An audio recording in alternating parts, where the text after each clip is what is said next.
ఇది పెనగ్రంచి పూలు తిరుపతమ్మ గోపయ్య తిరుపతమ్మల టెంపుల్ అంటే చాలా స్వచ్ఛంగా గల అమ్మవారట. ఈ మున్నేరు వచ్చి కృష్ణానది పొంగింది కదా, మున్నేరు వచ్చేసి ఇదంతా మునిగిపోయిందంట. 3-4 రోజుల నుంచి అసలు ఎవ్వరూ లేరనమాట. ఇక్కడ పెద్ద తీర్థం ఇది. అదిగో జనాలు చూడన్ని ఇళ్ళు అన్నీ కొట్టుకుని పోయాయట. మేము ఈరోజు దర్శనానికి వస్తే ఇక్కడ భక్తులు చాలామంది కనిపించారు. అసలు ఏమీ లేదు, గుడి చుట్టూ చాలా ఇదిగా ఉంది. అదిగో టెంపుల్ది, ఇది అమ్మవారిది బోర్డు. ఎవరైనా రావాలనుకుంటే రండి ఇక్కడికి, చాలా ఈజీగా రావచ్చు. చాలా స్వచ్ఛంగా గల టెంపుల్ అట. వాళ్ళు కనీసం టిఫిన్ చేయడానికి నా డబ్బు ఇవ్వండి అమ్మా అని అడిగారు. ఏదో నాకు తోచింది ఒక 4గురికి ఇవ్వగలిగాను. చాలా అద్భుతంగా ఉంది.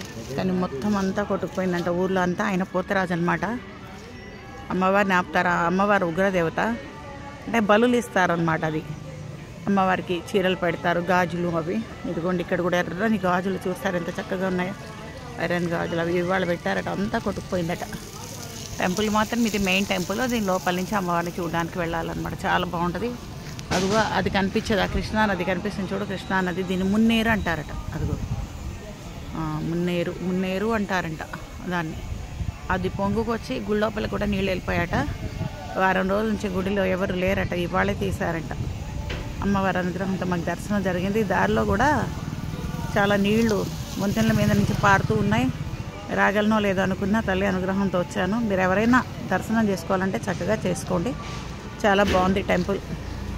అమ్మవారు మళ్ళీ నాకు దర్శనం ఇవ్వాలని కోరుకుంటూ మీ అందరూ బాగుండాలని అమ్మవారికి నమస్కారం చేసుకున్నాను. బాయ్.